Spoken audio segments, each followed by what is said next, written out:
আজকে বাংলাদেশ ফার্স্টের কথা বলে এমন চুক্তি তারা রাখেন যে চুক্তিতে বাংলাদেশকে ফার্স্ট তো দূরে থাক, লাস্টেও ঠাঁই দেওয়া হচ্ছে না। আমরা দেখতে পাই যে সংসদকে তারা একটা সার্কাসে পরিণত করেছে।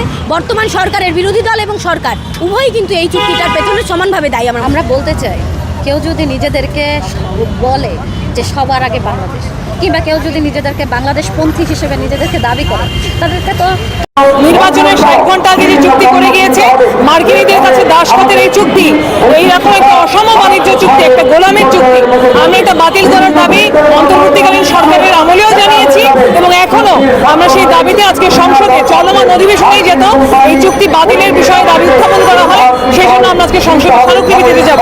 আমরা মনে করি মার্কিনীদের সাথে এই চুক্তি অত্যন্ত আমাদের স্বার্থ বিরোধী। আমাদের এখানে 1600-র বেশি পণ্যে শুল্ক ছাড় দিতে হবে আর আমরা 1200 কোটি টাকা। সুপ্রিয় দর্শক, নতুন আরও একটি নিউজে আপনাদের সবাইকে স্বাগতম। দর্শক, বাংলাদেশে এখন সংসদের ভিতরে পুরোপুরি একটি রাজনৈতিক খেলা হওয়ার কথা, সেখানে এখন সংসদে পুরোপুরি নাটক চলছে। দর্শক, তাহলে চলুন এই বিষয়ে কথা না বাড়িয়ে এই বিষয়টি পুরো ভিডিওটি দেখে আসা যাক। তাহলে পুরো ভিডিওটি দেখলে আপনি ভালোভাবে বুঝতে পারবেন আমি কোন বিষয়ের ইঙ্গিত করতে চলেছি। আজকে বাংলাদেশ ফার্স্টের কথা বলে এমন চুক্তি তারা রাখেন যে চুক্তিতে বাংলাদেশকে ফার্স্ট তো দূরে থাক, লাস্টেও ঠাঁই দেওয়া হচ্ছে না। আমরা দেখতে পাই যে সংসদকে তারা একটা সার্কাসে পরিণত করেছে। বর্তমান সরকারের বিরোধী দল এবং সরকার উভয়ই কিন্তু এই চুক্তিটার পেছনে সমানভাবে দায়ী। আমরা বলতে চাই, কেউ যদি নিজেদেরকে বলে যে সবার আগে বাংলাদেশ, কিংবা কেউ যদি নিজেদেরকে বাংলাদেশপন্থী হিসেবে নিজেদেরকে দাবি করে, তাদেরকে তো কাজে কর্মে সেটা প্রমাণ দিতে হবে। যে কোনো দেশের সাথে সেটা যদি বাংলাদেশ স্বার্থের বিরোধী কোনো চুক্তি হয়, সেই চুক্তি তো তাকে বাতিল করতে হবে। ফলে আমেরিকার সাথে এইরকম একটা দাসত্বের চুক্তি হয়েছে, যেই চুক্তিটার একদম প্রত্যেকটা ছত্রে ছত্রে বলা আছে, মানে সেখানে বাংলাদেশের স্বার্থ কোনোভাবেই সংরক্ষণ করে নাই, সেটা পুরোটাই আমেরিকার স্বার্থে। তাহলে এই চুক্তি বাতিল না করলে তো আমরা বুঝতে পারবো না যে তিনি কেউ আসলে এটা বাংলাদেশের পক্ষে বা সবার আগে বাংলাদেশ কিংবা বাংলাদেশপন্থী, এটা তো আসলে তখন এটা বোঝা যাচ্ছে না। ফলে আমরা মনে করি সেটা প্রমাণ দিতে হবে এই চুক্তি বাতিলের মধ্য দিয়ে। অন্তর্বর্তীকালীন সরকার নির্বাচনের 60 ঘন্টা আগে যেভাবে তড়িঘড়ি করে চুক্তি করেছে এবং চুক্তির মধ্যে যে ম্যাটেরিয়াল, সেটাই আমাদের কাছে গুরুত্বপূর্ণ। সেই সময় উপদেষ্টা কারা ছিলেন, তাদের মধ্যেও অনেকে সংসদে আছেন, অনেকে মন্ত্রণালয়ে আছেন। সেইটার চেয়েও আমরা মনে করতে চাই যে সরকারটা ক্ষমতায় আসছে তারা তো বাংলাদেশ ফার্স্ট এই কথা বলে ক্ষমতায় আসছে। তাহলে যদি আজকে বাংলাদেশ ফার্স্টের কথা বলে এমন চুক্তি তারা রাখেন যে চুক্তিতে বাংলাদেশকে ফার্স্ট তো দূরে থাক, লাস্টেও ঠাঁই দেওয়া হচ্ছে না, তাহলে আসলে কিন্তু তাদের যে নীতি সেটা শুধুমাত্র মুখের বুলি নাকি সত্যিকারের নীতি, এটা কিন্তু জনগণ প্রশ্ন করবে। আজকে এই চুক্তি বাস্তবায়ন হলে আমাদের গম কিনতে হবে আমেরিকার কাছ থেকে, তুলা কিনতে হবে আমেরিকার কাছ থেকে, এলএনজি কিনতে হবে আমেরিকার কাছ থেকে এবং অপ্রয়োজনীয় অস্ত্র, বিমান, ওষুধের কাঁচামাল যেগুলি আমরা অন্য দেশ থেকে কম দামে কিনতে পারি সেগুলি কিনতে হবে আমেরিকার কাছ থেকে। ফলে আমরা মনে করি যে আমরা আমাদের দেশের অর্থনৈতিক স্বার্থ ক্ষুণ্ণ হয় এইরকম কোনো চুক্তি, সেটা আমাদের দেশের জনগণ কখনোই মেনে নেবে না। এবং বামপন্থীরা সবসময় সব আমলে জাতীয় স্বার্থ রক্ষায়, জাতীয় সম্পদ রক্ষায় আন্দোলন করেছে। আমরা আগেও জনগণকে সাথে নিয়ে বিবিআনার গ্যাস রক্ষা করেছি, ফুলবাড়ির কয়লা খনি রক্ষা করেছি। এবারও এই মার্কিন স্বার্থবিরোধী জাতীয় চুক্তি এটা বাতিলের দাবিতে আমরা আন্দোলন চালিয়ে যাব। সরকারের কাছে আমরা যতদূর জানি যে 3 মাস সময়ের মধ্যে সরকার এগুলিকে রিভিশন করতে পারে, রিভাইজ করতে পারে, যেহেতু ওই সময় একটা ইন্টারিম গভর্নমেন্ট ছিল, কোনো পার্লামেন্ট ছিল না। ফলে এটা জনমতের কাছে এই চুক্তি যাচাইকৃত না, এই চুক্তি জনগণের প্রতিনিধির কাছে গৃহীত হয়নি। ফলে সরকারের এখনও সুযোগ আছে, এটা 3 মাস হবে মে মাসের 9 তারিখে। আমরা আশা করব এই সংসদ অধিবেশনেই তারা এটা নিয়ে আলোচনা করবে। আর উদাহরণের কথা যদি বলতে হয়, মালয়েশিয়ার পররাষ্ট্রমন্ত্রী কিন্তু বলেছেন যে চুক্তি আমেরিকার সুপ্রিম কোর্টে 20 ফেব্রুয়ারি রায় বাতিল হয়েছে, সেই চুক্তি আমরা কেন বহাল রাখবো। অর্থাৎ আমেরিকার চুক্তি নিয়ে মালয়েশিয়া কিন্তু তার পররাষ্ট্র মন্ত্রণালয় থেকে সুনির্দিষ্টভাবে বলেছে যে তারা এই চুক্তি মানছে না। ফলে আমরা কেন সেই উদাহরণটা অনুসরণ করব না, আমরা অবশ্যই সেই উদাহরণ অনুসরণ করা দরকার এবং এই চুক্তি বাতিল করব। এখন পর্যন্ত আমরা দেখেছি যে সংসদে বিরোধী দলেই তো বিষয়গুলো নিয়ে আলোচনা করার কথা থাকে, কিন্তু এখন যারা বিরোধী দলে আছেন তাদের মধ্যে অনেকেই তো, তাদের প্রতিনিধিরাই তো আগের অন্তর্বর্তীকালীন সরকারের উপদেষ্টা হিসেবে ছিলেন।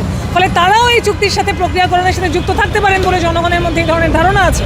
এবং যেহেতু তারা কথা বলছেন না, এই ধারণা আরও শক্তিশালী হচ্ছে এবং সরকার তো কথা বলছেই না।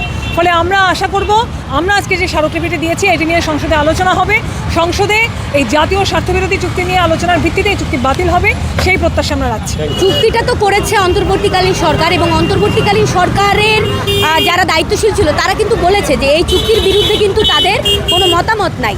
মানে তারা কিন্তু প্রত্যেকটা রাজনৈতিক দলের মতামত নিয়েই নাকি এটা করেছেন। তার মানে বোঝা যায় বিএনপি বা জামাত যখন এই চুক্তিটা করা হয়েছে তখন কিন্তু তারা জানতেন এবং তারা মানে একদম কনসাসলি তারা কিন্তু এটাতে সম্মতি দিয়েছেন বলেই আজকে এই চুক্তিটা হতে পেরেছে। ফলে এইটার দায় যেমন অন্তর্বর্তীকালীন সরকারের প্রধানভাবে, এর পাশাপাশি কিন্তু বর্তমান সরকারের বিরোধী দল এবং সরকার উভয়ই কিন্তু এই চুক্তিটার পেছনে সমানভাবে দায়ী। আমার এটাতে যা যা আছে আমার মনে হয় না তারা না জেনেই এখনও চুপ করে আছে, তাই না? আজকে যখন একটা নির্বাচিত সরকার হয়েছে, আজকে তাইলে আমাদের দেখার বিষয় ছিল যে এই নির্বাচিত সরকার এই চুক্তিটার বিষয়ে কী করছে। যদি অন্তর্বর্তীকালীন সরকার ভুলভাবে এই চুক্তিটা করেও থাকে, তাদের যদি ইন্টেনশনও থাকে এই ধরনের কোনো চুক্তি করার, অর্থাৎ আমেরিকাকে দেশটা আমেরিকার হাতে তুলে দেওয়ার, আমরা যদি সেটা ধরেও নেই, তাহলে বর্তমান সরকার বা বিরোধী দল কেন এই চুক্তিটা নিয়ে কোনো ধরনের বক্তব্য দিচ্ছে না? এটা দ্বারাই বোঝা যায় যে কোথাও না কোথাও মৌন সমর্থন বলি আর সরাসরি সমর্থন বলি, তাতে কিন্তু তাদের এটা আছে। এবং আমরা দেখতে পাই এই চুক্তির বিরুদ্ধে যে তাদের কোনো কথা তো নাই, উল্টো বিরোধী দলও নিজেদেরকে প্রমাণ করতে ব্যস্ত যে তারা আমেরিকার মিত্র। আবার যদি আমরা সরকারি দলের দিকে তাকাই, তারাও কিন্তু প্রমাণ করতে ব্যস্ত যে তারা আমেরিকার দোস্ত। ফলে আমার মনে হয় যে এই চুক্তিতে একইভাবে যেমন ইন্টারিম সরকার এবং আপনি যে মন্ত্রীর নাম বললেন, হ্যাঁ, ওনার খলিল নামে যে মন্ত্রী আছেন আমাদের যে পররাষ্ট্রমন্ত্রী, তারও দায় আছে। এর সাথে সাথে কিন্তু এই পুরো সরকার, বর্তমানে যে সরকার, এই সরকারের কিন্তু উচিত ছিল সরকার গঠনের 3 মাস হয়ে গেল, এই 3 মাসের মধ্যে এটাকে সংসদে উত্থাপন করে পুনর্বিবেচনা করার, কিন্তু এখনও পর্যন্ত কিন্তু আমরা সেরকম কোনো উদ্যোগ দেখছি না। উল্টো আমরা দেখছি সংসদে কে গাড়ি পাবে কিনা, সংসদীয় এলাকায় নিজের অফিস পাবে কিনা, এগুলো নিয়ে আলোচনা চলছে। অথচ দেশ বিরোধী এত ভয়ঙ্কর একটা চুক্তি চলছে, যেই চুক্তির মধ্য দিয়ে আমাদের দেশের সার্বভৌমত্ব, আমাদের দেশের মানুষের যে স্বাধীন অধিকার, সেটা খর্বিত হবে, আমাদের দেশের ব্যবসা ক্ষতিগ্রস্ত হবে, আমাদের দেশের ক্ষুদ্র ব্যবসায়ীদের ধস নামবে, পোলট্রি ব্যবসা, কৃষি খাতে ব্যাপক মাত্রা ক্ষতিগ্রস্ত হবে, সেগুলো নিয়ে তাদের কোনো আলাপ আলোচনা নাই। উল্টো আমরা দেখতে পাই যে সংসদকে তারা একটা সার্কাসে পরিণত করেছে। যত অগুরুত্বপূর্ণ আলোচনা তারা সেগুলো করে, কিন্তু তাদের দেশের মানুষের স্বার্থ নিয়ে করেছেন তারাই। আজকে আমরা স্পিকারের কাছে স্মারকলিপি দিয়েছি। গত 9 ফেব্রুয়ারি অন্তর্বর্তীকালীন সরকার গোপন চুক্তি বলে যে চুক্তিটা করেছে, একটা অসম বাণিজ্য চুক্তি, সেই চুক্তি বাতিলের দাবিতে এবং সেই চুক্তি যেন সংসদে উত্থাপন করা হয় সেটার দাবিতে। আমরা আশা করছি যে সংসদ হচ্ছে জনগণের জন্যই সংসদ, ফলে সংসদে এই চুক্তি নিয়ে আলোচনা হবে। এই চুক্তির যে ক্ষতিকর দিকগুলো, এই চুক্তিটা যে আমরা আমাদের নিজেদেরকে নির্বাচনের 60 ঘন্টা আগে যে চুক্তি করে গিয়েছে মার্কিনীদের কাছে দাসখতের এই চুক্তি, এইরকম একটা অসম বাণিজ্য চুক্তি, একটা গোলামের চুক্তি, আমরা এটা বাতিল করার দাবি অন্তর্বর্তীকালীন সরকারের আমলেও জানিয়েছি এবং এখনো আমরা সেই দাবিতে আজকে সংসদে চলমান অধিবেশনেই যেত এই চুক্তি বাতিলের বিষয়ে দাবি উত্থাপন করা হয়, সেই জন্য আমরা আজকে সংসদে স্মারকলিপি দিতে যাব। আমরা মনে করি মার্কিনীদের সাথে এই চুক্তি অত্যন্ত আমাদের স্বার্থ বিরোধী। আমাদের এখানে 1600-র বেশি পণ্যে শুল্ক ছাড় দিতে হবে, আর আমরা 1200 কোটি টাকার বেশি শুল্ক হারাবো। আমাদের তেল কিনতে হবে, গম কিনতে হবে, আমাদের কাঁচামাল কিনতে হবে, ওষুধের তুলা কিনতে হবে, যেগুলি আমরা অন্যান্য জায়গা থেকে অনেক কমে কিনতে পারতাম। এইরকম ভাবে এবং রাশিয়া চীনের সাথে মুক্ত বাণিজ্যের ক্ষেত্রে বাধা নিষেধ আরোপ করা হয়েছে। আমেরিকা যেখানে বাধা নিষেধ দিবে সেইখানে আমাদের বাধা নিষেধ দিতে হবে। এইরকম ধরনের চুক্তি কোনোভাবেই গ্রহণযোগ্য না। আমরা অন্তর্বর্তীকালীন সরকার চুক্তি করে গিয়েছে, এই সরকারকে এই চুক্তি বাতিল করে প্রমাণ করতে হবে যে তারা যে বলেন বাংলাদেশ ফার্স্ট, এইটা যে শুধুমাত্র একটা মুখের কথা না, এটা যদি কাজের কথা হয় তাহলে তাদেরকে এই চুক্তি বাতিল করে এটা প্রমাণ করতে হবে। আর তারা হলে আমরা ধরে নেব তারাও আগের সরকারগুলির মতো সাম্রাজ্যবাদের সাথে আঘাত করেই ক্ষমতায় থাকতে চায়। আমরা এটা নিয়ে ধারাবাহিকভাবে কর্মসূচি করছি এবং আজকে আমরা সংসদে স্মারকলিপি দিয়ে বর্তমান অধিবেশনে এটা বাতিলের যাতে দাবি উত্থাপন করা হয় সে বিষয়ে আমরা স্মারকলিপি পেশ করব। আমরা আজকে সংসদে স্মারকলিপির কর্মসূচি দিয়েছি, আমরা প্রয়োজনে আরো কঠোর কর্মসূচি দিয়ে হলেও জাতীয় স্বার্থ রক্ষায় আমাদের এই আন্দোলন চালিয়ে যাব। আমরা রাজপথ অবরোধ, হরতাল, বিভিন্ন রকম কর্মসূচি জনগণকে সাথে নিয়ে দিয়ে আমরা এই চুক্তি বাতিলের দাবিতে সর্বাত্মক লড়াই করব। দেখুন, আমরা এটাই শুধু বলতে পারি যে এর আগে অন্তর্বর্তীকালীন সরকারের যিনি উপদেষ্টা ছিলেন খলিলুর রহমান, তাকে আবার এখানে পররাষ্ট্র মন্ত্রণালয়ের দায়িত্ব দেওয়া হয়েছে এবং এই মার্কিন চুক্তি নিয়ে আজ পর্যন্ত সরকারের কোনো ব্যক্তি কোনো রকম নেতিবাচক শব্দ উচ্চারণ করেননি।